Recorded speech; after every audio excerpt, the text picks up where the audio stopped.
What's up, everybody? 3 to possible.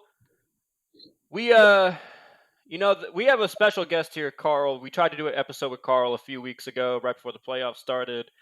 Had some file conversion issues. Zencaster just doesn't want us to be great. Special treat for the viewers. We're gonna do a contest. I'll figure out what I'm gonna give you later, but if you can guess till what minute and second standpoint Devion gets off the phone and joins our podcast, I'll send you something. I don't know what I'll send you, but whoever gets the closest to the pin, I guess they could cheat. Never mind. We'll rethink that. We'll do something. Not just gonna give everybody a bunch. I was gonna say that, but I didn't want to shine on your parade or rain on your parade. So Devion has a very, very important call he has to continue taking right now. But we thought it'd be really fun for us to just start the podcast while he was still on that call. We of course muted him, so we won't give away his private details, whatever he's discussing. But we're going to talk finals today. Team USA had to make some subtractions and some additions. I think it's safe to say it's going to be a net loss for Team USA, but we're gonna try and make some sense of it. I'm Will Starnes. Our guest down here, Curry Superfan Carl Sandercock. How are you, buddy? Good. Oh, I almost forgot I can't do this anymore. That Jeopardy guy got in trouble, but it's Steph's move still, so I feel like in this context I'm okay. All right, get on Jeopardy. You gotta be a little careful. Just a little careful. With the Golden State. That's awesome. That's funny as hell. Good to be back. I'm sad that the last one didn't get on. It was a good convo. It was a good conversation. A lot of fun discussions. I don't think we can really redo the discussions because they're not really timely anymore. But I'm sure we can make some more memories here. Joe, how you feeling today? Would you enjoying the finals? You said you weren't going to enjoy the finals in our initial episode. I've been loving it. They're a little entertaining. They're more entertaining than I thought they were going to be. Right. I can't hate. I'm okay with it. I'm happy with it. I don't know if everyone else is, but it's cool for it to be Phoenix and Milwaukee. I mean, the cities kind of suck. The games have been great. The games have been good. I'll give you that. I disagree. I would push back on the Milwaukee hate. I've never been myself, but I would not be as upset about going, especially in the summer, in the thick of the summer. Stephen A. and them had the audacity to be like, "Oh, it better be in Atlanta. I know he wants to go to Milwaukee." Like Georgia in the summer, especially the densely populated part. Atlanta in the thick of the summer sounds one notch above hell to me right now. Like, it's pretty hot. 100 degrees in Baltimore. I don't want to be in Atlanta right now.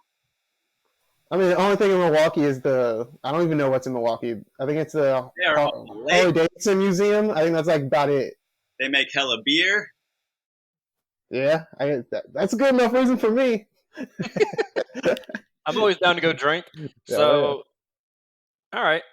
You sold me a little bit of Milwaukee. I mean, it's still fuck Milwaukee. That crosses a bunch of sports lines for me. But sure. I have been rooting for the Bucks to win this specific series. But, last episode we gave our check-in after games 1 and 2. But, Carl, why don't you just kind of give us your kind of quick thoughts on what's been important so far in the finals, what you've enjoyed seeing the most, and we're going to give you a little handicap. We just need you to give us a winner from here on. So who's gonna win the finals here in 5, 6, and 7, and your overall thoughts. Okay, so starting to that last question, I'm gonna stick with Milwaukee. I don't know if you guys remember, but back right before the playoffs started, I picked Milwaukee as the winner. And every step along the way so far, I'm like, oh fuck, I was wrong. And they keep advancing. Every series, other than that round 1 blowout, they have just had so many problems, so many ebbs and flows. This is the 3rd series in a row. It's weird to say now because he had a really good game last game, but Middleton has had so many no-shows. And every step along this way so far, I'm like, oh, they're screwed if Middleton doesn't show up. He keeps not showing up. They keep advancing anyway. I don't know how they're still here. I don't know how my prediction appears to be coming right. It is somehow. Obviously, the Nets injuries helped them a lot. But, like, damn, every time I watch Milwaukee, I feel like I understand them even less. Other than Giannis is amazing. Other than Giannis is, like, maybe the best player in the league now. I don't understand the rest of it. It's baffling. Yeah, I think you bring up a good point because Middleton, he is like Mr. Inconsistency. He's had some Like rough long Big stretches. time. he's had some really great games, and he's also had some games where you're just like, bruh, you're supposed to be like at least an all-star level player. I need you to give me more than that. Yeah. And it honestly has felt like the game is, can Middleton give us 4 just above average games in a series, before the other team wins? And so far, he's been able to do that. Has he? I mean, in the Nets series, I think he had one good game, if I remember right. I think in Back-to-back good games, I think, right? 5 and 6.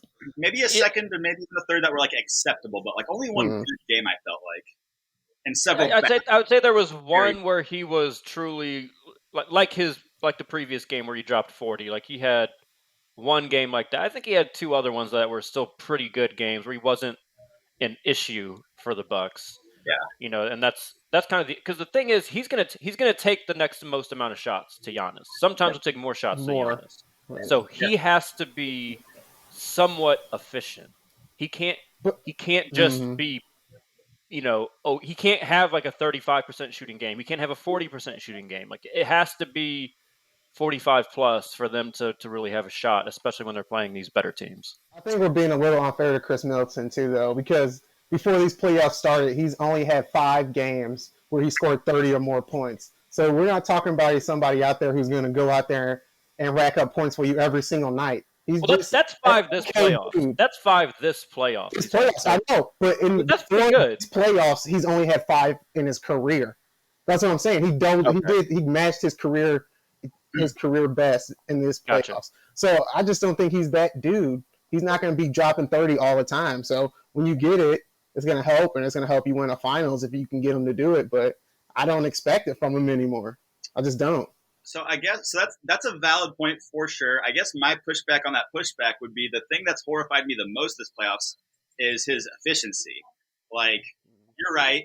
It's not fair to expect him to consistently drop 30 plus for sure. But like when he's jacking up 30 shots and not doing it, that's a problem. Absolutely. So I'm assuming you're sticking with your Milwaukee. Do you have a sense of in 6 games, 7 games? At this point, who knows? I will say I have a gut feeling that they're gonna close out in the next 2. I think they're gonna. It's tough to predict them to, as tough as it is to predict them to win in Phoenix.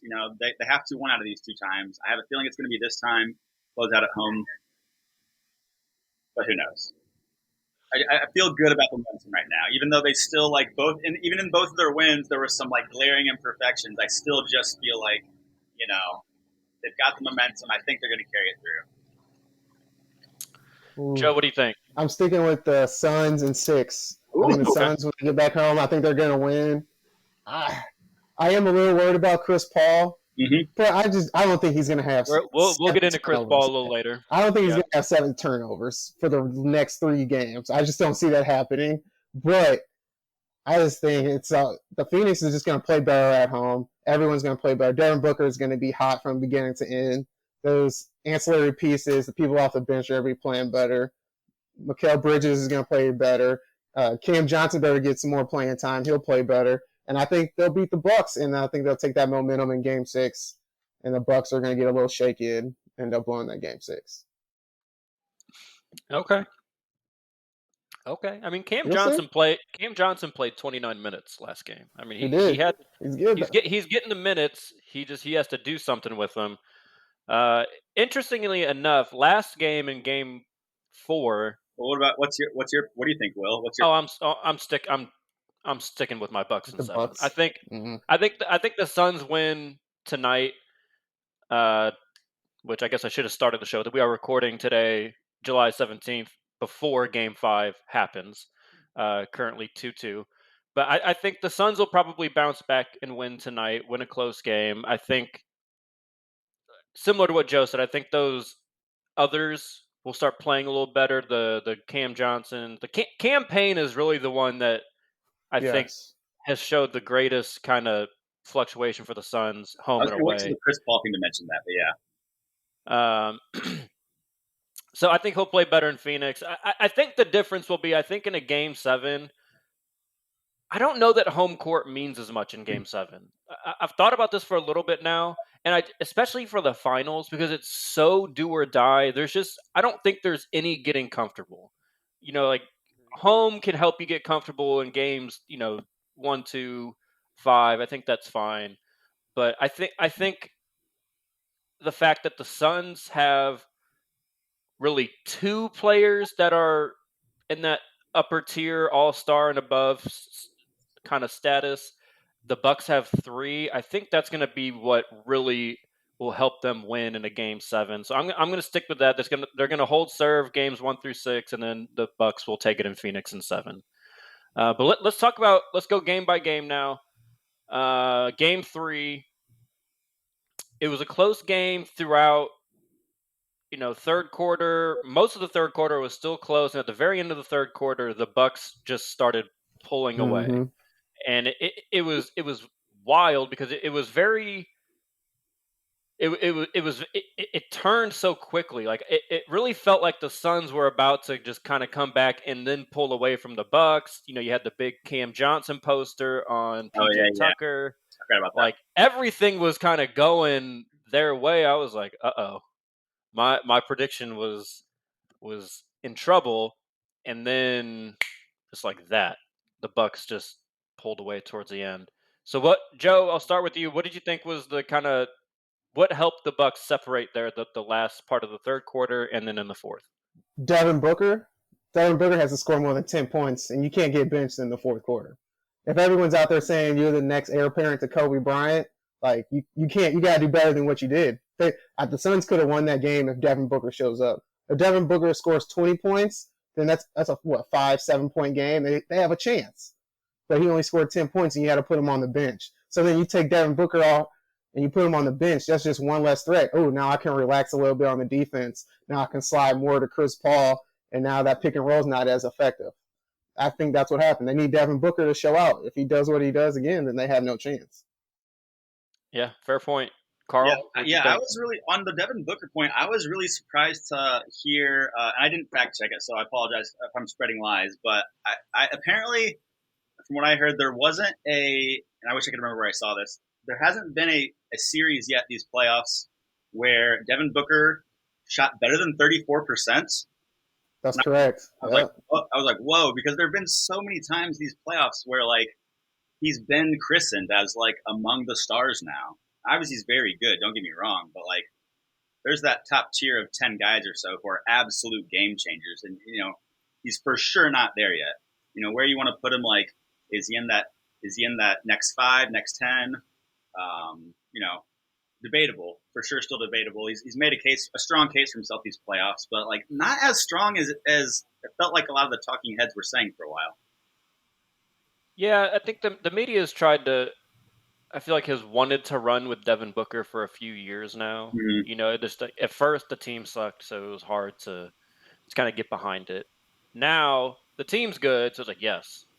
Now all the things that we like people flash back to the 70-point game he had. Drop 70. Like he's had a lot of really good moments, and even in these playoffs, every series he's had a moment or a historic type game. Like just this past game, Game 4, historic. Like that was. I mean, we're going to talk about Game 4 because that game was fucking nuts. But I mean, he's had these games where you're just like, holy shit! Like this guy can't be stopped at all. Like this dude is literally a bucket. But like you guys have said, you can stop him. Like the issue right now. Pump the brakes a little bit. It might happen. It's not hasn't happened yet. Like let him do it. He's still super young. Like yeah, I mean, by no means writing him off.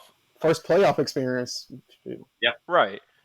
And I think we talked about this a show or two ago, and I was actually referring to Chris Middleton and his inconsistency, and I think a lot of it's kind of the same with Devin Booker. I brought up my Miami Heat example of Tyler Hero trying to make everything look like a move, like make everything sweet. Yeah. Everything doesn't have to be hard. Devin Booker takes a lot of hard shots, and I think that's what his issue was in Agreed. Game 3. Like if you get hot, cool, keep shooting. I don't care. Pull up from half court for all I care. But when you're not, like the step back, fall away, mid range shot from the elbow is just not the shot that's going to get you going. Get yourself a Chris layup. Paul, get something. He'll give you a Yeah. ball easy. You don't have to do all that hard Just- work. Yeah, Catch and make shoot make sometimes. life easier for yourself. And it's like, you know, and I get it. This is the first time he's been on a team that is capable around him with a capable point guard. And That's a good point. I think he reverts to I got to do it. earlier. Yeah, like earlier. You know, I get it. It's the finals. You're trying to be the best you. You're on this big stage. I get all that, but simple is better. I mean, look at Giannis. Giannis doesn't care. Giannis will have these games where he does not shoot more than like 3 shots outside of 6 feet and just doesn't give a fuck and will dominate. There's nothing wrong with that, and he's gotten multiple MVPs. He's also in a small market. Like it all translates to everything that Devin Booker I think wants. So go down the path of simple, not always tough. So let's talk about Game 4 now, because there's a lot to unpack in Game 4. There's Chris Paul choking. There's Devin Booker getting like 10 fouls. There's Devin Booker going crazy hot in third quarter. So many things to unpack here. My first question, this is for you, Carl. What was the most important thing that happened in Game 4? What was the defining thing that led to the Bucks winning and the Suns losing? Because it was a good, close game throughout. Mm-hmm. That's Oh wait! We got the winner. So I posted this on Facebook already. So to get around them. Oh, good. So 16 minutes and 50 seconds is the winner. So we will see who gets closest to 16 minutes and 50 seconds. Devion, welcome to the show, my friend. You want to say something? I muted you, so we didn't hear your whole conversation. So you might want to unmute yourself. But talk to us. We can't hear you. We can't hear you. Unmute yourself. Still no.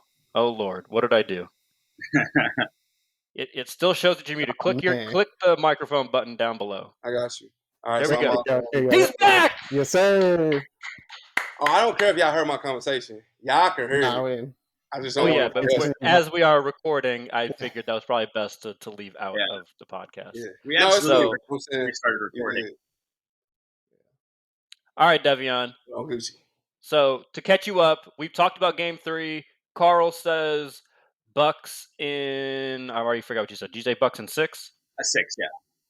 Bucks in 6. I don't know. Joe got Suns in 6. Suns in 6. Yeah, Joe's sticking to Suns in 6. Sir. I assume you're still sticking to your Bucks in 7 with me.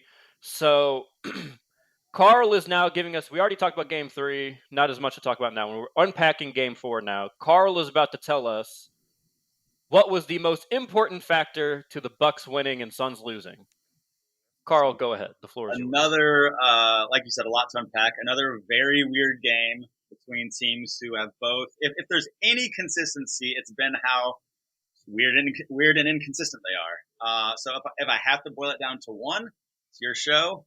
I guess I'm gonna go with Devin Booker's foul trouble.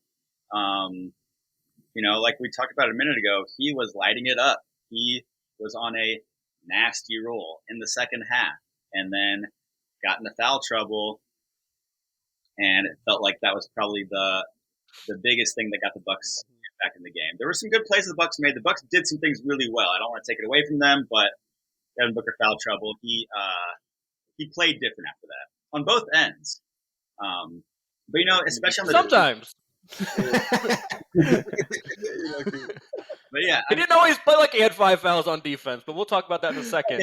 Joe, it was great. But even like there was a moment, I can't remember if it was the infamous one that like was the blatantly obvious, should have been his 6th foul or his 7th foul or his 8th foul. Which one are you referring to? It was that one, or there was also one where after he had 5 fouls, he went up and there was contact, and I was like, oh, and then it was like, oh, that's clean, that's a good no call, you know. I think that was after the infamous one. I think I know what you're talking about. It was like a minute 20 left, It's after Chris Paul somehow just loses the ball and Middleton goes up. He just goes straight up and like takes it in the chest. Like it was I agree. That was a good defense, and it was bold, but it made a little more sense there because it was so late in the game. It was like you have to try and so stop on it. That one, like I applaud him. He knew he had to make a play, and he still did a good job of like going straight up for it. The previous one, I have to imagine like I have to imagine in his head he just was like, all right, I got to stop this shot. You know, I'm going to be out of the game after this. Hope my boys can do it without me, but I will have saved them 2 points. Like he fouled him twice on the same. It was like arm to arm, like what most shooting fouls look like, and then just in case grabbed him, and then just in case the refs missed that foul, then he wraps around the back as well. And it's like I have to believe that he was like fully expecting to get ejected there. There were a few moments before that where I felt like he kind of let the defenders go by in ways that he normally doesn't, because he's actually been good defensively for the most part for a while, better than solid, better than I had noticed before. And then he just kind of let off for the end there. Other than those two, those couple obvious fouls we talked about. But that was all right, Joe. Like that was like in like the absolute doer time. Leading up to that very end, he had fallen off a bit. Joe, most important. Put it on Chris Paul for sure. 100% on Chris Paul. For two things. He's old. He's never played this much basketball in a year. He may be getting worn out and tired. 2, boy just choked. Straight women booty and let the ball go. And you can't be 36-year-old veteran on the team and be that nervous in the finals. Like, come on, man. That's the one mistake you can't do. And you had 2 mistakes in the last 2 minutes. You can't have that. And we can talk about the refs. I love that they didn't call those fouls on Devin Booker. I thought it was great. The refs are always getting in the game. Devin Booker's the superstar. You can't make that call. You let the players play. Shut the fuck up. Oh my God. Anybody but Devin Booker, they calling that 6th foul. But it's Devin Booker. The refs know what's going on. We're not going to sit Devin Booker in the finals. We're going to let him get away with a little bit. They let him get a little too much. A little. Like what they did. They did. Joe, that's a Hall of Fame terrible take right there. No, it's not. It's true. It's so true. Are you kidding me? Okay, you tell me if that was LeBron James, they gonna call that 6 foul on LeBron? Most of the time. No, they're not. Yes. They're not calling it in the finals. They're not. And first of all, Joe, here's the reason why that have to. If they don't have to. Here's the reason that take is Hall of Fame terrible.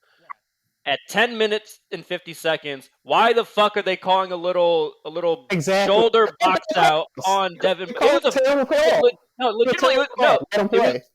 It was the correct call. He checked him out of bounds to get the rebound. Let him play. So there's letting him play, and then there's like you have to have some control of the game. But the reason why that ruins your take because they know that he's gonna have to come out the game when they make that call. So by your own reasoning, they didn't allow Devin Booker to play the 4th quarter by calling that foul on him. So no, Devion. No, terrible. Reason why Bucks won, Suns lost. Terrible. You know what I'm gonna say? Chris Paul is definitely Chris Paul. He is just. I was just disappointed with Chris Paul, man. You think with a game like that, when you know he can step on that next, go home and end it, he would be even with that last play. When he lost the ball, he still only had 10 points for the whole game. Yeah. You know what I'm saying? Devin Booker had 10 points last game. Now y'all literally just flip roles. And Giannis, I'll give him some props too. I'll give him that. He showed up. Yeah, I mean, Chris Paul, 10 points and 5 turnovers too. That's just not and bad shooting night. Yeah, he shot that's bad across 5 of 13. Yeah. So that's what I'm saying. Like, I think Chris Paul and then Giannis. He just was being Giannis. He showed up when he needed to in the moments he needed to, even outside of the block. So it was like a combination of the Bucks. Well, Giannis being Giannis, he's finally getting help. And then Chris Paul, like, he forgot how to play basketball, bro. Just forgot. Seriously. And I'm trying to root for him, bro. I still want him to win in 6, but if they don't get it done in 6. One of those turnovers, he palmed the ball. And he was like, wait, did I just palm the ball? And then took an extra step and just dropped the ball. Like, what is going on, Chris Paul? You don't know how to dribble anymore?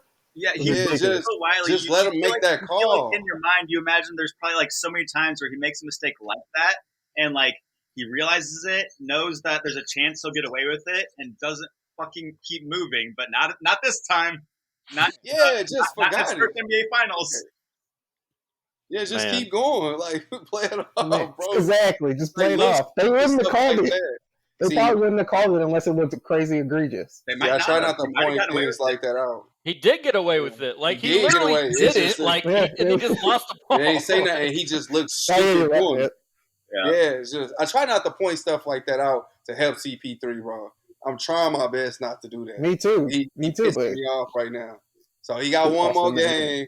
If he don't do nothing tonight, whatever the game is, if he don't do nothing, he can still win MVP. He can still win MVP. No, he's not. He's not getting MVP. He can still do it. If he has two good games, he can do it. No, he's not going. He's not. Devin, I still think if the Suns win, like Chris Paul still has to be like he has to be slightly ahead of Devin Booker. Devin Booker's had 2 bad games in the finals. Chris Paul's really only had one. But he can get away with that. Like they'll give him a pass. They'll give D Book a pass, but CP3 does this fluke stuff all the time. Like he's not getting a pass. So he just wherever he was. Okay. Good point. He does do that. Hold on to that one, Devion, because we're going to talk about that. I'm going to give you my quick 2 cents on Game 4. I think the biggest, and I'm actually very happy that Carl made the correct answer here. Not blaming. I mean, Chris Paul was bad. Like, there's obviously a lot of reasons, but the biggest reason was obviously Devin Booker because they were surviving the Chris Paul bullshit the entire time until he got into foul trouble. They were winning that whole time, and then Devin Booker's dumbass checks PJ Tucker out of bounds for his 5th foul with like 11 minutes to go. I still wouldn't have called that. The game right there. That was such a stupid foul. It was the right call, but I would have probably let that go. But it was, I get you, and like I agree. I probably would have preferred they kind of let that go because I think the Bucks still got the rebound. Like I don't think it. It looked like Devin Booker was frustrated, so you might have to call it. Well, yeah, if you remember the play before, the refs missed a call where Devin Booker dribbled it off of. I think it was PJ Tucker's foot out of bounds. They said it was off of Devin Booker's foot out of bounds. He was very freshly mad about that, and then clearly took it out on PJ Tucker. And that's just one of those things where, like, young guy, like, you can't let your emotion get the better of you right there, because you have to realize if you have 4 fouls at that point, like you can't play with fire. You like the little questionable things that you might do in the first and second quarter. You can't do them anymore. Nope, you can do it on the offense, but not defensively. But don't do it against not like that. PJ Tucker. He is going to sell it. He gonna make sure they say it. Like, don't do it against him. Like, and we talked about this last podcast too, trying to find like, okay, how is PJ Tucker going to be that irritant? And he did it. There it was. There it goes. he got him mad. Like, dang. It's cool. But bro. yeah, Devin Booker to me was by far that foul trouble in the fourth quarter was easily what sunk the Suns. Easily the top reason why. Man, he all right, but Devion, I want to talk about this because I disagree with you. I know he's got one very colossal collapse when he was with the Clippers, up 3-1, I believe, on Golden State. The Houston Rockets. Yeah. Well, I'll explain what I mean by that. Look, I'll explain by it because it's a little bit more than just that. Clippers were up 3-1 against Golden State, and when he was with Houston, they were up 3-1 too, weren't they? I don't think there was ever. I don't remember a series with when. I think it was pre Warriors winning, like before they had. It was that first year? Won. It was like 2017, or was it 15? So they were up like 3-2 and just choked and blew it. So it was like 3-2 or something. The year before Golden State won their first title, we lost to they lost to the Clippers in 7. So they might have let in the second year. They might have gone up 3-1 and let us tie it up 3-3. I actually think that is right now that you mentioned it, but they still won the series. The one that they blew was the next year to Houston. It was I knew he's blown 1 3-1 leagues. I remember the famous post game press conference, and he was like, "Yeah, I don't even want to talk about 3-1, whatever." He lost 1 too with Houston, but people don't really count it because he got hurt. Right, he Nope, got I hurt, counted. and he was Okay. the one that was driving them to their wins. So Still okay, got hurt. so Devion, explain what you mean about Chris Paul's failures in the playoffs, because I think it's It grossly seems like overrated. every time he gets literally every time he gets in a position where he should win, they should perform, he forgets how to play basketball. He does the dumbest things, and I ain't gonna count the injury against him. I feel you, but still, it happens. Which is It's still most on his of them. resume. Like, He always does this, like no matter what. The only time I give him a pass is when he played the Lakers. Like he wasn't gonna beat them. I'll give him that. Like they weren't gonna beat the Lakers. But besides that, every other time, what good thing you gonna say about Chris Paul in those situations? I You saying guarantee he you. has a little Tony Romo-ish in him? He's a little Yes, Tony Romo-ish. he can't. He Like he's gonna make the worst play at the perform worst time. Devion ain't every gonna get time, that like reference. that. Prime He's not, but example that's why I as an break it down a little bit. example of what he did last game, and he tried to get through. That's the same move he does all the time, but this time you fall. All the time. That's his signature move, no. and all he was gonna do is go through there, probably step over, hit a little fadeaway jump shot, and probably hit it, but he failed. Chris Paul. Overthought it. That's how Chris Paul is, bro. I'm just being real. His clip Paul that day, that was messed up. Yeah, that's why I'm saying, like, we've seen that happen so much. So now when you see him get 10 points, then he does this. And light skinned mama got 40. They go overlook. Nobody's talking about Derek. That's what's sick about Game 4 You know is that he Right. spoiled Devin Booker's Basically, man. big game. Joe, what are your thoughts on this whole Chris Paul's legacy, or whatever you want to call it, of failing in the playoffs? I think he has a little bit of bad luck, but because people don't look at the whole thing, they're just going to look at what you did. They're not going to look at the circumstances. And when I see what he did, it looks like he chokes in big games. Is what it looks like statistically. But I mean, it's not true. I don't agree with it. But if you look at it without looking at the circumstances, hey, he may choke a little bit. That's what I'm saying. I'm not looking at it from. No, don't you try and hedge your No, I'm just being real. I'm not looking at it like that. I'm looking at it from a fan. Like, not your first thought. A lot of people, that was their first thought. Here go Chris Paul again. Yeah, like real talk. I'm a Kobe fan. 2-0. Kobe got that. He got that.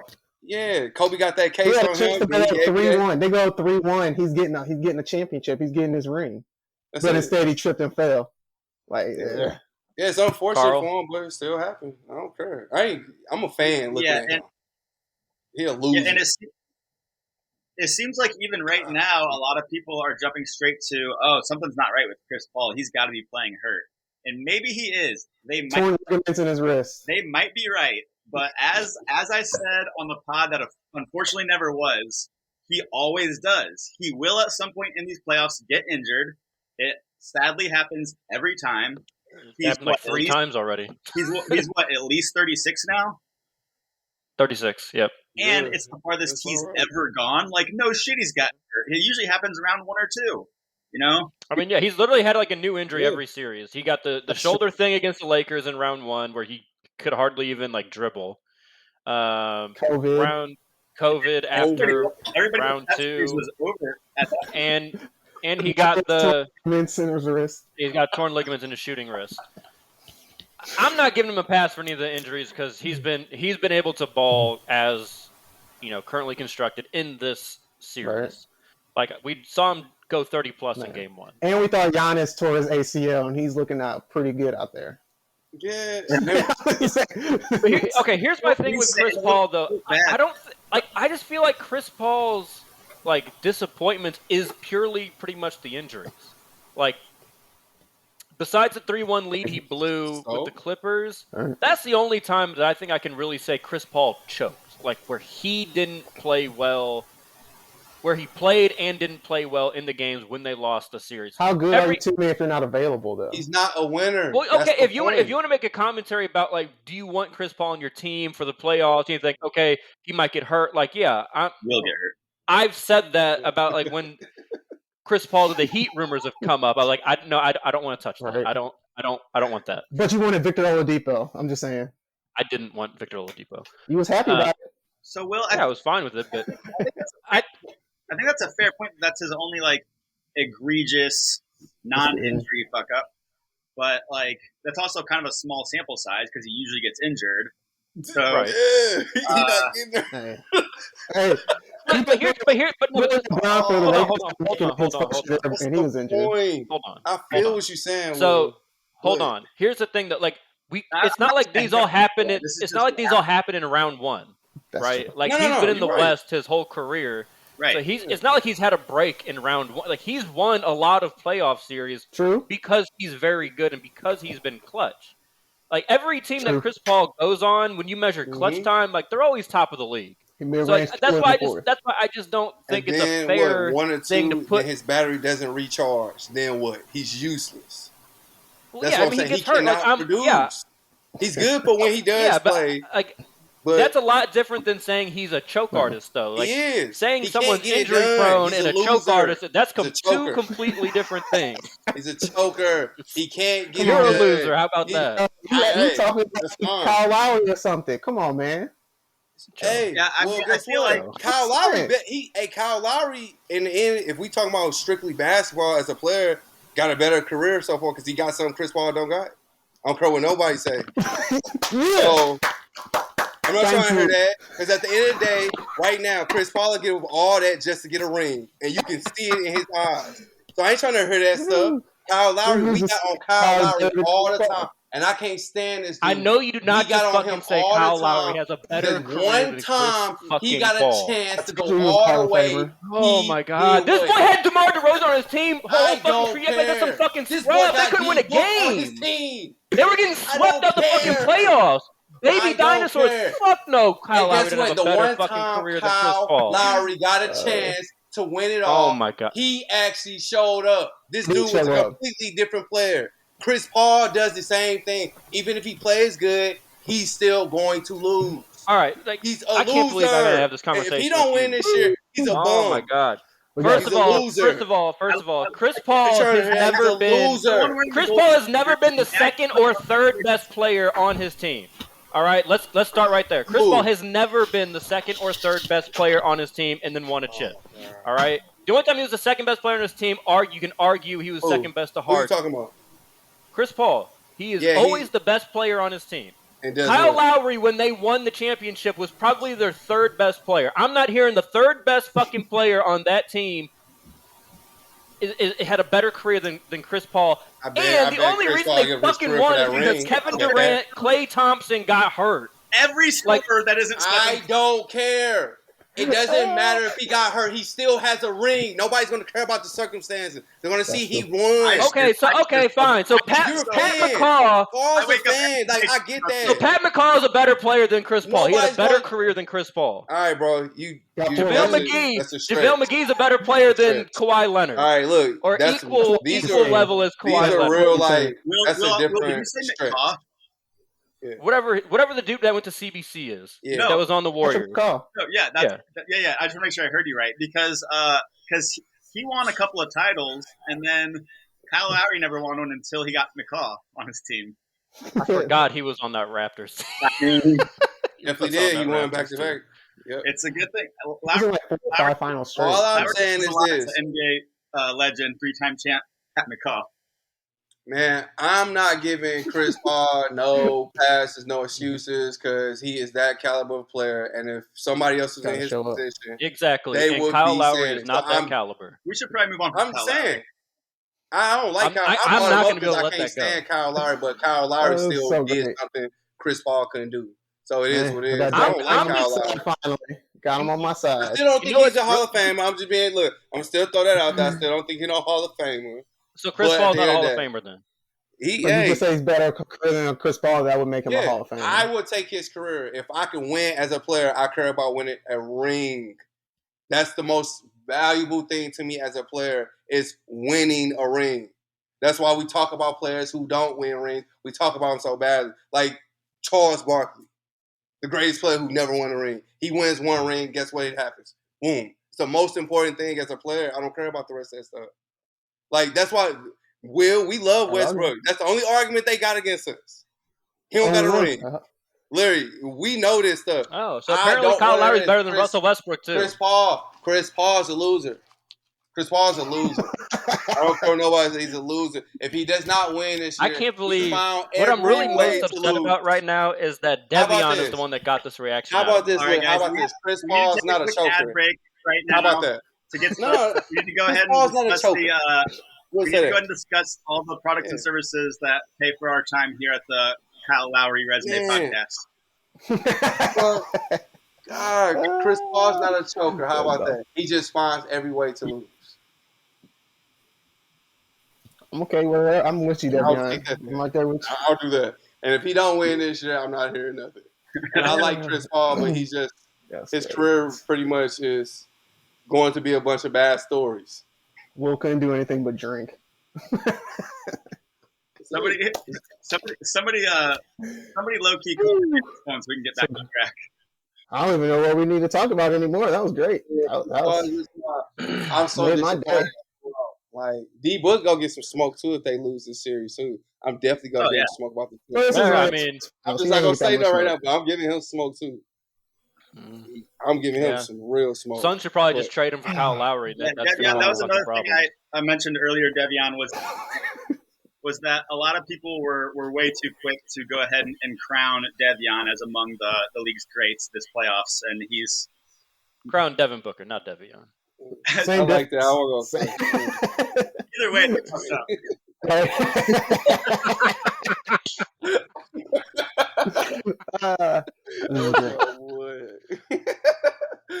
That's funny as heck. Yeah. All right. Let's. I'm gonna try and let calm down here. Let's talk about Game 5 that is going to happen tonight. What are the keys to victory? I think we at least the Three and a Possible crew have the Suns winning tonight. Carl, it sounds like you're leaning. Well, obviously, you think the Bucks will win. What do you think, Carl? What do you think the key for the Bucks to winning Game 5 tonight is? They just can't afford to have Giannis not be just out of this world incredible for the first time, like all playoffs, basically. I mean, I swear to God, that's been the one thing they've had is like he hasn't just been good. He hasn't just been one of the like easily top 10 current superstars that we have, you know, and that might sound conservative, but we've got a lot of guys right now, LeBron, KD, Steph, Doncic, Jokic, Kawhi, you know, there's more than people think sometimes. You know, we've known for a while he's in that mix, but like these playoffs, he has just really taken it to another level where I feel like, you know, it's not going to sound like a hot take to say that a guy who won back-to-back MVPs going into this season where he was still first-team All-NBA, you know, might be the best player in the league like now, but damn, it looks like it. And the Bucks have needed it to look that way because they just have not had anywhere near enough consistency to get through that second round against the Nets or the third round against the Hawks even, and nor this round against the Suns unless Giannis shows up every single game and does everything he possibly can because without fail, somebody else on that Bucks team will fuck this up for you otherwise. Yep. No, I mean it's a great point, and it's funny because that's so true. Like the national media has acted like Giannis scoring 26 was like just like an okay or like a bad game. No, he had a great game. 26 and 13, 5 blocks. Get out of here. I'm like, God, if I wish I could be that good to where 26 is bad. Like and it's always efficient. And it's always efficient too. The guy deserves to have like a 40-point game on like 39% shooting at some point in these playoffs. He's always efficient, and like it's really unbelievable. He's had an unbelievable playoffs. Sorry to interrupt, but no, yeah, I completely agree. Joe, what's the keys for the Suns? DeAndre Ayton foul trouble. If DeAndre Ayton doesn't get in any foul trouble, he can contain Giannis to 26 points. And if he can do that, I don't trust Chris Middleton to show up in Phoenix. And I know Drew Holiday is going to do his thing. He's going to wear down Chris Paul like he's been doing the whole series. I think Devin Booker's going to get off. And if DeAndre Ayton can stay in the game, they're not going to get out-rebounded. And he's going to be able to contain Giannis to 26 and 13. And it's going to be good enough. I think the Bucks will out-rebound them every game, but I think the margin shrinks a lot more. The offensive rebound is just ridiculous. When Ayton can play, he shrinks that gap a lot more. Yeah. Devion, your thoughts, keys of the game, either way. For the Suns, Chris Paul needs to just show up. Just play like Chris Paul. For real, just play like Chris Paul. You're right. That's it. Devin Booker just does what he does, and Ayton stays out of foul trouble, you're fine. That's it, because Chris Paul plays like himself last game, they win, in my opinion. Even Ayton has 6 points, 17 rebounds. Chris Paul plays like himself, they win. Now, that's what I think. Besides that, the Bucks, like Carl said, Bucks will mess up. Guaranteed. Somebody's going to find a way to mess up. Giannis is going to beat Giannis. And if Ayton keeps him to 26 like this, Middleton's going to score maybe 18, 20. Last couple shots don't really matter for him because he's going to find a way to miss him unless he gets hot. So that's all I think they're going to do. And if they blow this game, Suns are in trouble. If they lose this game, it's over. They lose in the next. They lose in the game right after. It's over. So yeah, I think the keys are going to be Mikal Bridges, Cam Johnson, and Tony Craig versus Middleton, essentially. Can Middleton outscore those three? I mean, if you think about shots-wise, those three are going to take around probably the same probably a little more, but than Middleton. Can Middleton be more efficient, or are those three going to have the bigger impact on it? That's kind of the impact buckets, I guess, that I'm looking at. If Middleton does his thing and he can kind of cancel out those guys, then I think the Bucks win. But I just don't think that's going to happen. I think those three are going to have a really good game tonight in Phoenix to go up 3-2. And I just, I think even if Giannis goes for like 40, I think I just don't know that they're gonna be able to do it there, because I just don't know that Giannis will get enough help from anybody else. The one wild card that I will say that I would look for is Drew Holiday having a good offensive output. I am personally not. I don't care if Holiday. I don't care if he goes 0 for 15. Like I don't care. That's not what I want from Drew Holiday. But when he does give you those random games, when he gives you those games where he's shooting well from the field, very hard for them to lose those games. And so let's not give Budenholzer credit for in Game 4 finally putting Drew Holiday on Chris Paul and PJ Tucker on Devin Booker. Like, you should have did that from Game 1. You don't get credit for making that adjustment in Game 4. Like, bro, you should have did that a long time ago. Everyone was saying that. And so I don't expect any adjustments going into Game 5. Okay, here's let's talk about, we'll kind of marry these two. We're going to ask Carl some Curry Warriors questions at the very end, but last finals topic here. I actually didn't like the way he used Holiday in Game 4. Really? Yeah, I mean, I liked how he started. Like, the start is always fine. Like, he's usually okay, like, starting a game. But as Joe has called out a million times on this show, he never makes an in-game adjustment. Right. Holiday did his job on Chris Paul. Mm-hmm. Right? Paul's out of it. Switch it. Devin Booker is going for 40. 40. Put Drew Holiday on him. Like, what are you doing? Exactly. No, trying you're to right. get the ball out of his hand. You're right, because what's it? CP3's mind is already gone. He already messed up. He did the damage. Yeah, switch him. And now PJ Tucker can really just go throw a body on him, knock him down, throw him out the game completely. You're right. You're definitely right about that.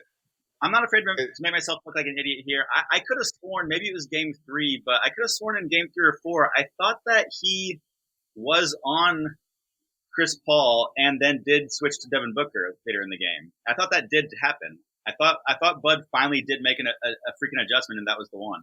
I could be mistaken, but I could have sworn I remembered that. I can't remember. I think that was Game 3. I know what you're talking about. I remember getting very frustrated. Everything too, though. That's a fact. And that was another issue in Game 4. Yeah. They did that bullshit switch everything, and Devin Booker was pretty much getting to pick who he wanted.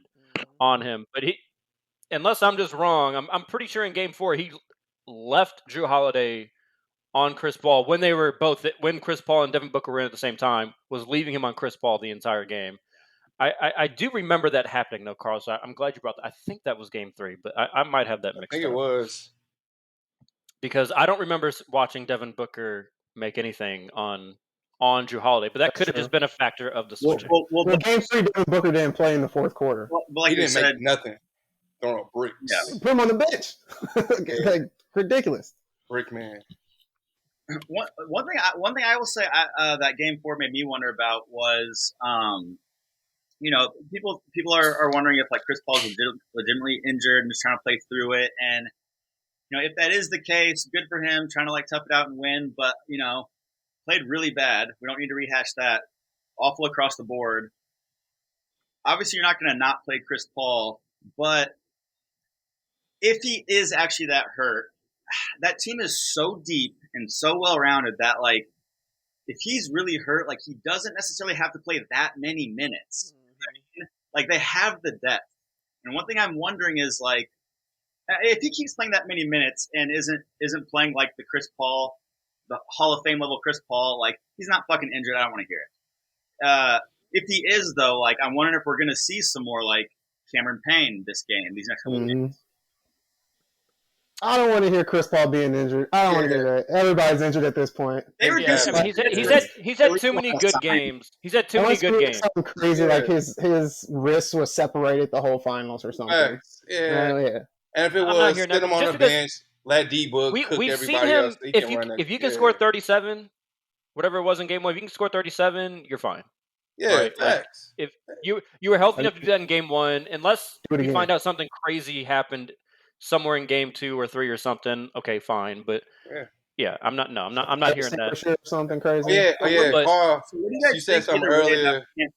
Go ahead. You said something earlier about people being too quick to crown D-Book. So the only thing I can do just to help him out, just as one, I still agree that we probably crowned him a little too soon, but he is gonna be that guy because of he might become pretty much a meltdown. Yeah, it's pretty much a meltdown he had in Game 10, and then now he reset his mind, like he forgot all that 42. He bounced back. Just like you can't, like that's a great mentality. That was huge. Like that's what the greats have, but it's still a little too early. He still he still has to do something. This is his first playoff. I feel you on that. This is his first playoff. Like, well, but I mean, just the fact that this is his first, like we didn't. LeBron was not crowned after his first playoff run. No. Kobe wasn't crowned after his first playoff run. Like, it's okay to let Devin Booker become what we. It's okay to think like, oh, I think Devin Booker is going to become this, and then still let him become it before we say like we've gotten to this point where like everyone wants to be first to like, oh, see, I told you. Like, yeah, no, like a lot of us think Devin Booker is going to be really, really good Hall of Fame type player. He just hasn't done it yet. Like, he hasn't gone full playoffs. Yeah, he's not even 26. I think he's like 24. He's younger than that. He's been ascending. He still is. Just let him. Yeah, like he's great. Like he took a lot of good steps this year. Where understanding how to play winning basketball. Like that's a huge step for him. Just let him just be great. Just relish in the moment. That's it. He's not Kobe. He's not Kobe at this moment. And people want to get fans excited, and they want to have their hot takes and whatnot. But then it's like it can be little things down the road. Like it takes a little bit out of like when Devin Booker actually does assume, if and when he does become that guy, like join that highest echelon of superstars, like what do we say? Like we already said it before he was. Like so what now? Like, it's not. It's a real cheap, lazy move to say that he's the next Kobe Bryant. You're just saying that because Kobe's gone. Because if Kobe was alive, you wouldn't say that. Because Kobe would say, "Don't you ever say that shit again. Don't you ever compare me to Devin Booker." I personally find it disrespectful. Yeah, ridiculous. To say anybody is going to be the next Kobe Bryant. Please, yeah. When they've accomplished and I don't mean this in a mean way for Devin Booker, but accomplished as little as Devin Booker. Exactly. Like Kobe Bryant is a 5-time champion. Like top 5 player in my opinion of all time. I would put him third. I mean, unanimous top 10. Like nobody in the world would be like he's not a top 10. Right. Like, It's a fact. like pump the brakes on the Kobe comparison. Like every time anybody that the media thinks has a killer mentality and is good, they just say, "Oh, Kobe, stop it." Man, they do the same thing with Jason Stop. Tatum, and it's ridiculous. Like, no. Oh my God. Oh, that did you was guys so know fun. in this and so and so's rookie year they had a 2-minute conversation with Kobe Bryant? You can really see it in how he's playing right now. Like, Yeah, shut get the fuck out up. of here. Yeah, exactly. Shut up. You could tell he worked out with Kobe over the summer. Like, look, man, come on. and then I look, can tell because he has 4 assists. Like, come on. I remember what Kobe Taking told stupid me. shots. I think this is a Count good on transition. some I want to That's transition to hilarious. this quote that Giannis had today.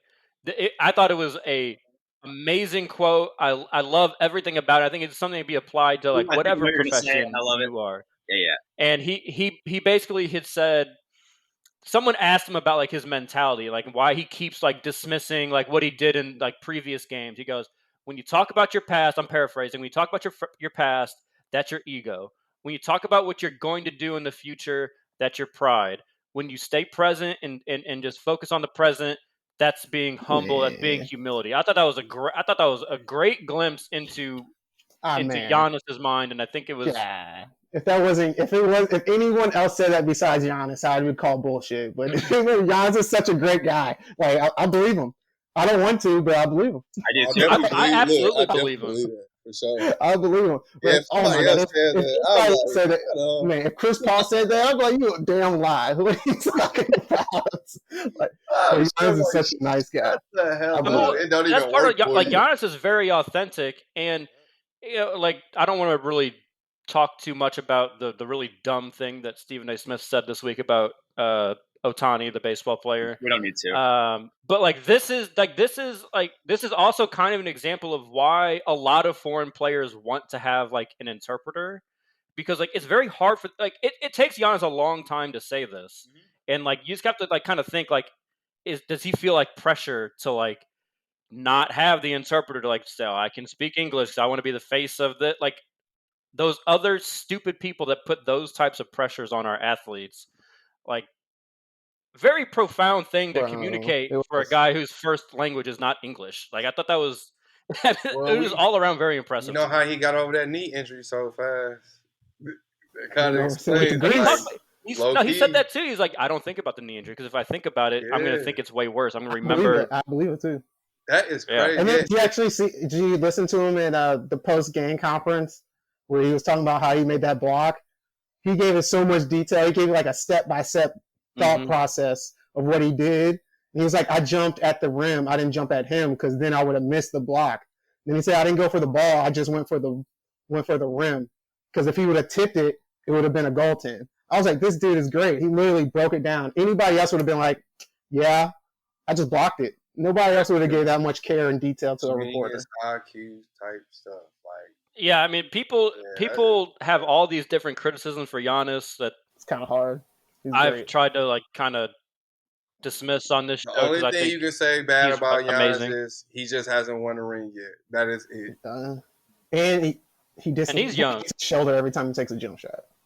That shit looks like it hurts. Well, he get a ring, they'll sweep it on the ring. All right. If he gets a ring, it won't matter. All right. This is impromptu. I didn't think about this before the show. I promise we'll get to some Warriors things for you, Carl. Oh yeah, no worries. But which was better?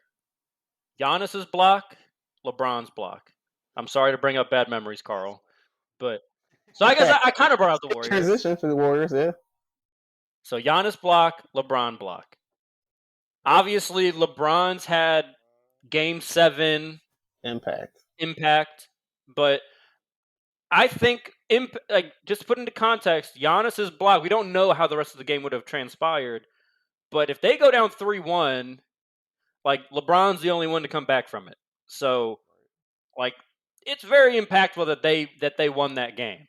So that's the context. Carl, I'm sure you've tried to block out that LeBron block as best as you can, but which one do you think was better? I'll begrudgingly say LeBron. Okay. You want to add any color to that, or you just want to move on? Don't make him explain, bro. Don't do that to him. Yeah, don't make him break down the play. That'd be great. I'm taking LeBron too. I mean, Giannis's was more difficult, but LeBron's was more impactful. I mean, LeBron, it wouldn't have happened if it wasn't for J.R. Smith being there to make Andre Iguodala adjust in the air. But what Giannis did was just freaking amazing. But it wasn't a Game 7. Game 7 is what does it for me. Like, it really does. And then, what happened after that block? Who? Kyrie, exactly. And then Kevin Love got a stop on Steph. Because Steph kind of chokes and the game gets close. Ooh. Just saying. Little shot. All right. What happened before that? Didn't he do a behind the back pass on the sidelines and it went out of bounds? Didn't that also happen? We don't need to bring all this up. Just to kind of put you in your place. Steph is 3-1 against LeBron in the finals. Just remember that. Yeah. Steph, Klay Thompson, and Draymond Green are 3-1 against LeBron. Yes. You see how it was 3 versus 1 in that situation? All right. Sure, we can pretend like Kyrie wasn't there or anything. Yeah. Devion, which block was better? Oh God, LeBron's, because I just don't know. Like, Giannis might have a great moment, but until I see what happened with the series, it's just a great moment versus like LeBron. That's a good point. That's like mental for sure. All right, I'll be the. We're not going to forget Giannis's block though. No, so he just won't be as impactful if he loses. He beat a great team. I'll be on the island. I'm taking Giannis's. I'm taking Giannis's. Hate. They're obviously both. They're both like 20 out of 10 blocks. Like they're both. Sure. They were both incredible. Top 10 playoff blocks of all time, for sure. Yeah. The reason why I'm taking Giannis's is purely he stopped 2 players on that play. LeBron, like you said, Joe, needed J.R. Smith. Giannis stopped Devin Booker from driving and getting a shot, and then recovers. And like, I can't stress how difficult. Like, how many times have you seen a player try and get the pass in the air, like right when the pass is thrown, and then it's just an easy dunk? Giannis, like, clearly just saw that all happening before it actually happened, and sprints like he broke down, like just sprints to the rim, gets up there and blocks Ayton. Man. And I think personally, I'm pretty confident a 3-1 deficit to the Suns was essentially game over for the Bucks. And if you listen to Giannis, he said he felt DeAndre Ayton. Like, he didn't see him, he just felt him. So he knew he was rolling right behind him, which makes it even better. So he had all that going on in a split second to know. And he said he saw Devin Booker switch the ball into his other hand. So he knew he was going up for the alley-oop. Like, they did all that in a split second. I think a lot of that sometimes becomes embellishing, but after you sit there and be able to think about it. To the same point. I mean, that's probably what did happen. He just didn't really think about it in slow motion. Giannis is one of the very few guys that I'll take his word for it. Like, most guys that it was a great moment. You don't have to freaking. But Giannis is the one guy where I'm like, I believe him. If he says it, that's what happens. Me too. Yeah. Okay. All right, Carl. He's so Warriors. nice. Warriors question. I got a question before you say that. No, it's a real quick. Go for it. Why do people forget? Like, why don't we throw like that what is it? The block against Reggie Miller, like Tayshaun.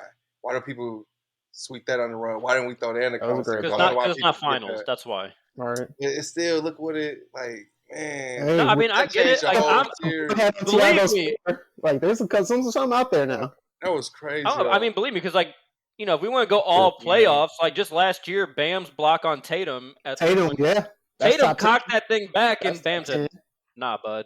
Like, I mean, there's a lot of other. I think the finals is the appropriate context. Mm-hmm. So it's just okay. Tayshaun Prince's block on Reggie Miller was amazing. Man, that was like the greatest.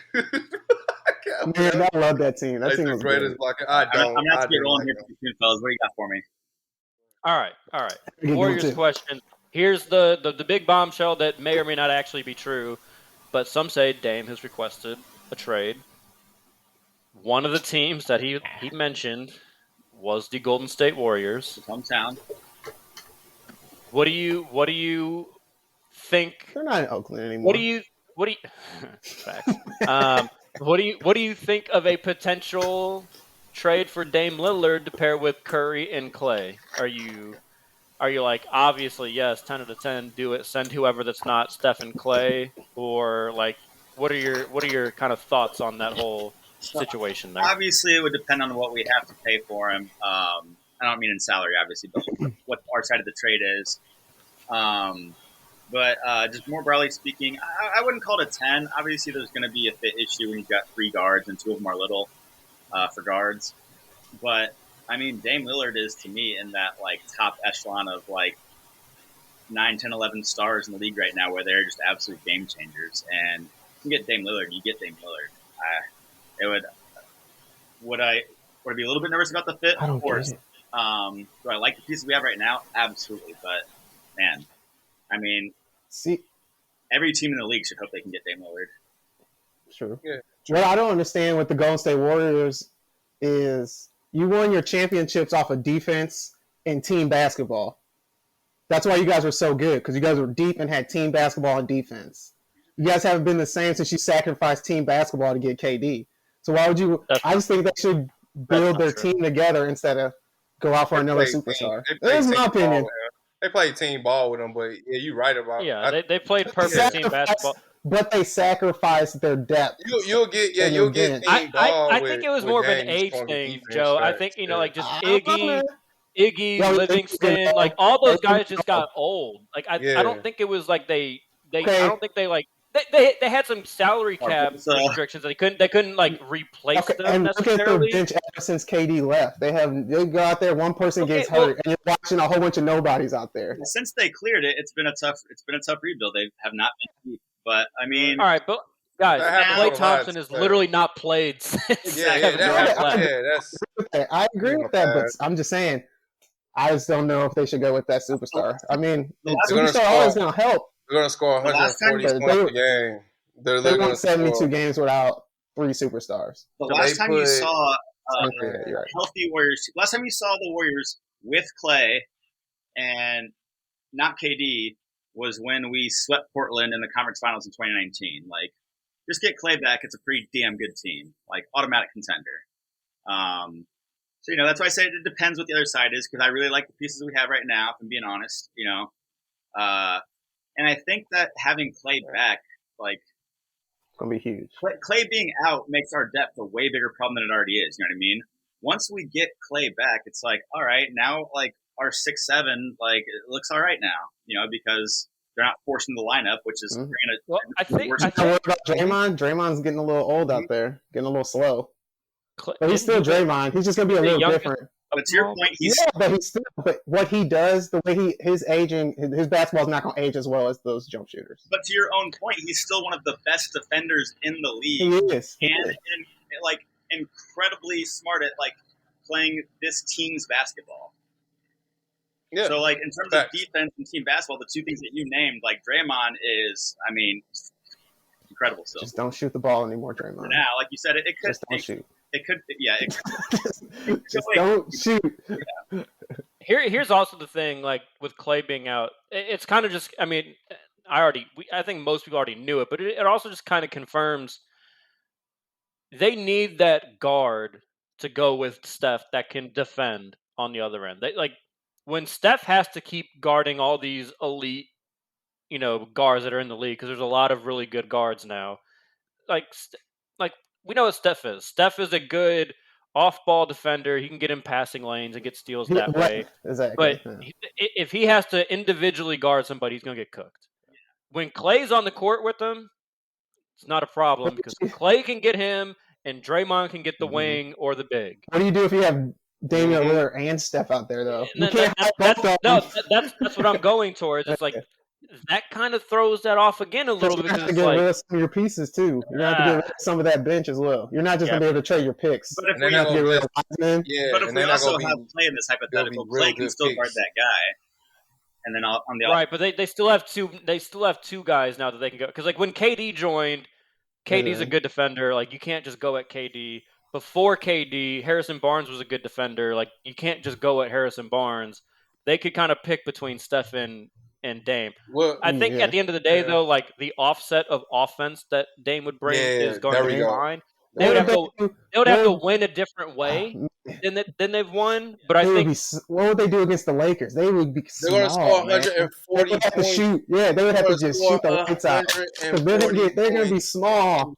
If they do that, they're going to be hella small. Yes, but think about what that forces the Lakers to do to adjustment because, like, okay, we gotta go get somebody.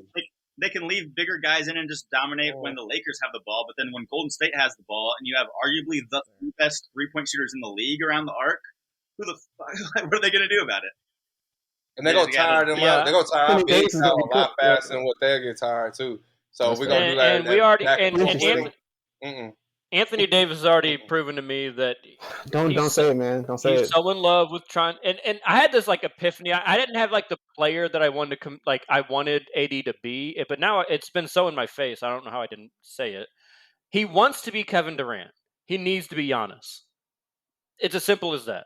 He needs to be Giannis. I'll take freaking Chris Bosh. It doesn't even have to be that great. Hey, I feel you on that. I mean, I'm sorry. I'm trying to have a little higher ceiling for AD, but but like in terms of who those top 10 or so like game-changing stars are right now, you know, to Will's point, like he could try to. Are you talking about his game style though, or are you talking about his mentality, his shot selection? I kind of like what you said the way he plays in terms of both. Yeah, a mixture of both. Yeah. I don't think. I think the mentality is like unrealistic to expect of Anthony Davis. Anthony Davis falls in love with. Oh, I used to be a guard. Watch me do all these dribbles. Yeah. No, dude, you're 7 foot. Turn your ass down. You got big ass shoulders. Yeah. Body that dude and throw a freaking hook shot up there. Yeah. What are you doing? All right. He's not gonna be able to play like Jokic or Embiid or KD, but like Giannis is a guy that he could maybe emulate. Yeah.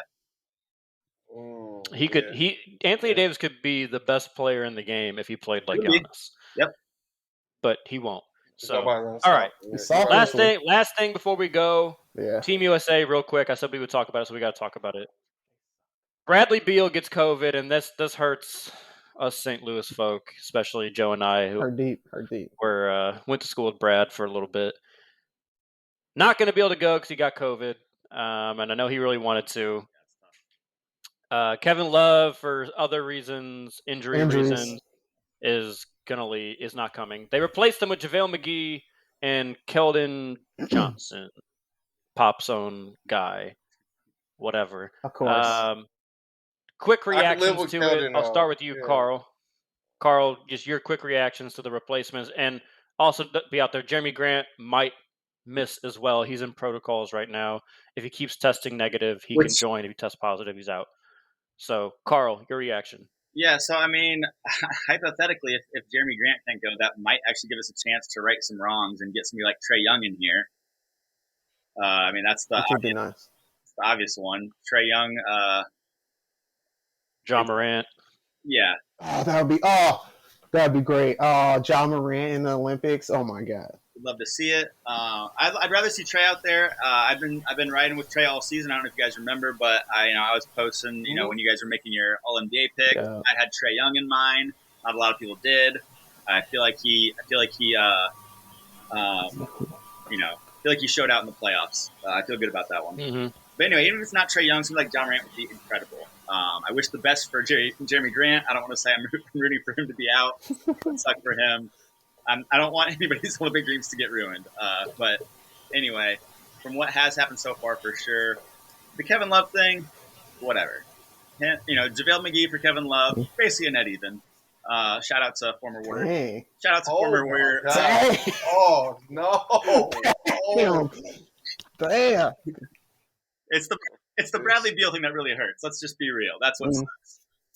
Team was already looking suspect, unfortunately. We believe that they can still be great, but looking a little suspect. Now we're losing Bradley Beal and getting, Keldon, I believe you said.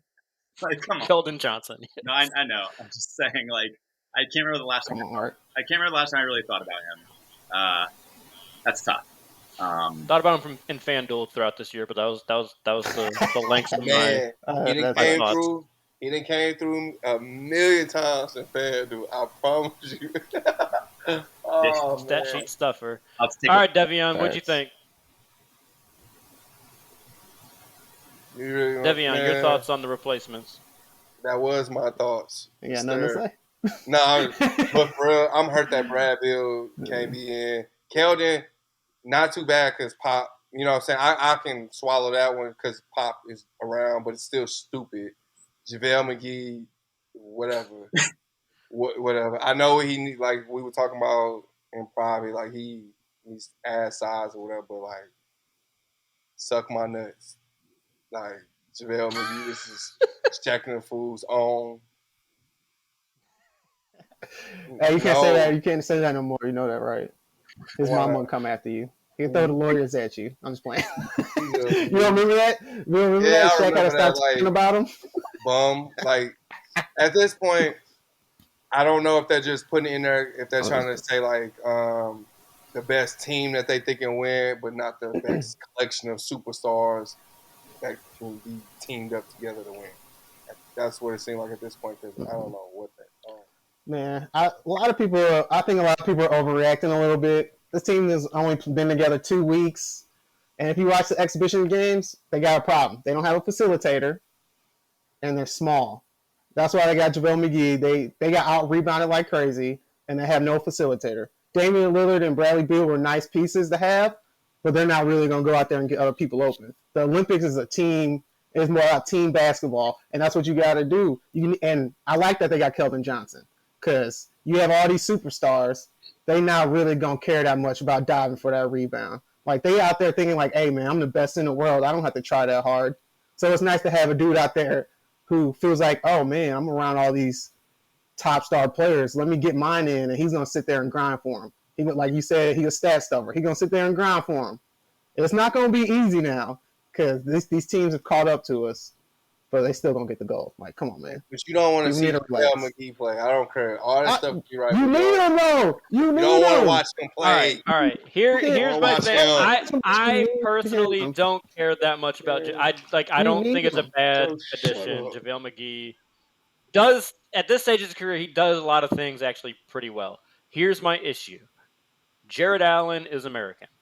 Like, did he not want to play? Like, I just need to know the answers there. I would prefer a Jared Allen who blocks everything, rebounds at a high rate. That would have been good, actually. That would have been my choice for center, but definitely whatever. The point you made earlier, though, about them not having facilitators is a little concerning for me because Draymond and Bam are their best facilitators. Exactly. That's not good. That's what I said. Not good. You know, and that's the best rebounders. And they're small. These guys are going up against guys who are 7 foot. Historically, we've had like a Chris Paul or a Jason Kidd or like someone like that to go. So we need that person. Hopefully, when I think Drew Holiday is joining the team after the finals, hopefully he can kind of serve as that role. John Morant would be I'm great, not gonna. man. John Morant would be cool. Trae Young would be cool. Everybody. He's dunking on everybody. I like any of those additions. Trae Young, John Morant. Boom, I'm good. Yeah. But all right, I think it's gonna be a wrap. Well done, fellas. Carl, thank you for joining us. And it looks like we actually might get to record this. Never mind. So appreciate you joining. We'll try and get some more folks on in the summer. 3 to possible. We're signing out. Carl.